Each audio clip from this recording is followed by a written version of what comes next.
Hello, this is teddygaming and welcome back to another review on the Teenage Mutant Ninja Turtles, the Tales of TMNT Volume 2, Issue number 19, A Ghost Story. So this issue was one which I was not too sure what to expect just based off the title, just because normally with ghosts and stuff like that, it can either go like really cartoony and very childish, or it can go the opposite direction and take itself a bit too seriously and do like really gory and horror kind of stuff. And normally with those kind of stories, this is one of those ones, and it can either work out really well or not so good. Now, Tales is normally stuck away from this kind of stuff in terms of like ghost stuff, and the only like sort of thing that always comes to my mind when talking about ghosts from Turtles is always the Rise of Timothy episode, the Gumbus. I mean, that's pretty much the closest thing as we got to any like things all like ghost related in a way. But other than that, there's no real ghost stories whatsoever. But then after reading this issue, I must admit I just don't know what to really make of it, because I like it. It's a really great one just because of what they was doing for this issue, really building off something which came before and really developing into like something a bit more.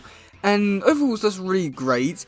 But then the art style is like the Archie's Turtles, which is not bad, it's really good, but I don't think it works too well with the story that I was going for because of how like dark it is for this one, and you got a very cartoony like art style, so it contradicts itself quite a bit. But other than that, it's honestly like a really great issue.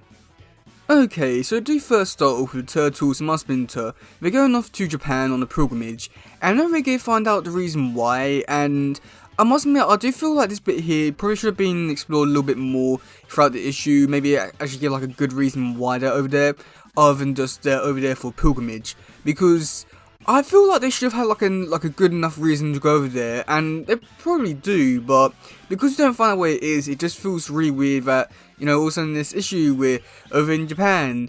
I mean, I guess it's not as bad as like other issues where like other issues we've got them going to space, the Atlantic Ocean and stuff like that. So at least it's still within like Earth and all that, but at the same time I feel like there should be a little bit more of an explanation towards it. Now here we do get to see where Splinter does have an intention of trying to find a house where he was like when he was a rat originally, and where like Hamasayoshi was killed by Okunagi. So I do find that a bit interesting about exploring that bit of it. But then we do go to a kiddie side of things, where I do get to see like two kids in like a different art style. They're running like around the village, and that's when they go inside a house. And this house is haunted, and that's when things go really wrong for them, because the doors like start locking itself. There's fires, lamps and stuff like that. It's like all like typical ghost kind of things.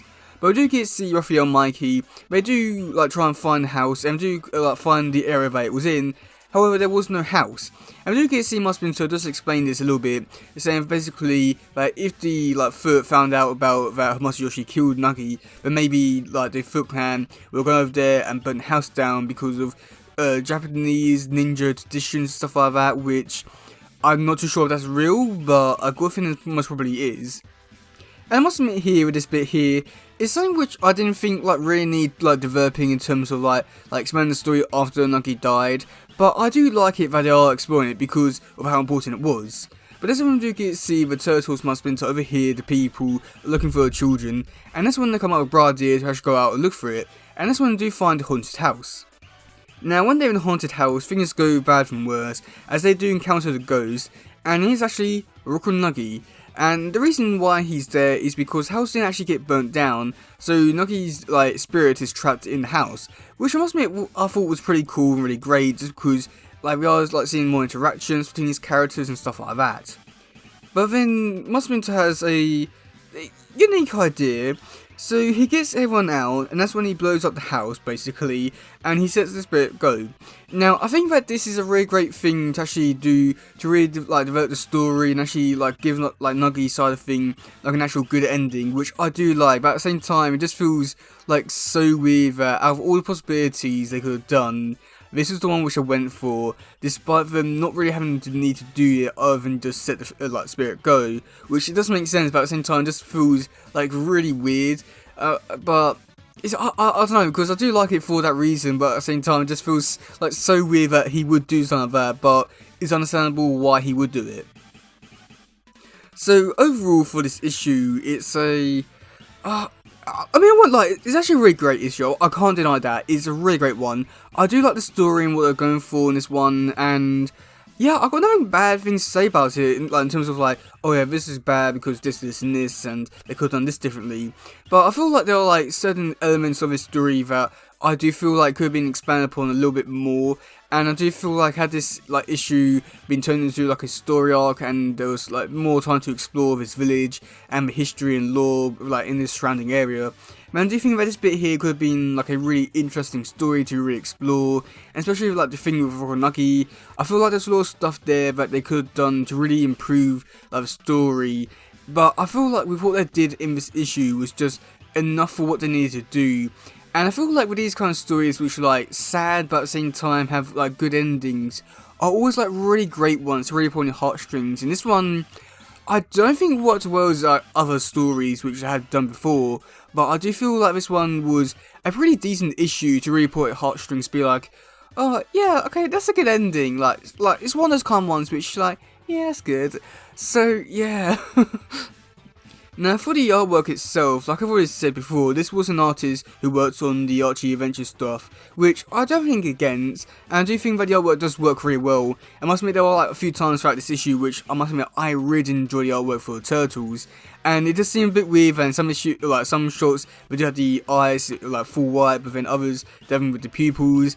It does seem a bit weird, but then it's one of the things like get used to over time, but at the same time it's just so weird how like it changes like from panel to panel, and some of them they look like really like serious and mean. I mean others they just look like the like Archie turtles. So I found that to be really weird.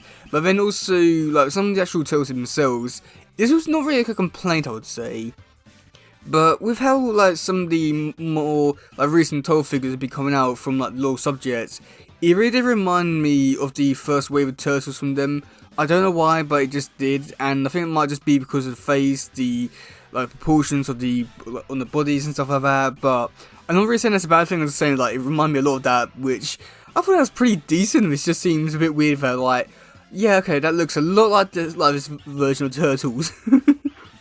But yeah, overall, I feel like this is a really great issue, and I think I would like to reread this one again at one point. But yeah, let me know in the comment section below, what do you think about this one? Do you like it? Do you not? And yeah, that's gonna be it for today guys. If it doesn't, please share, let's subscribe and all that stuff. Goodbye, yo, bye.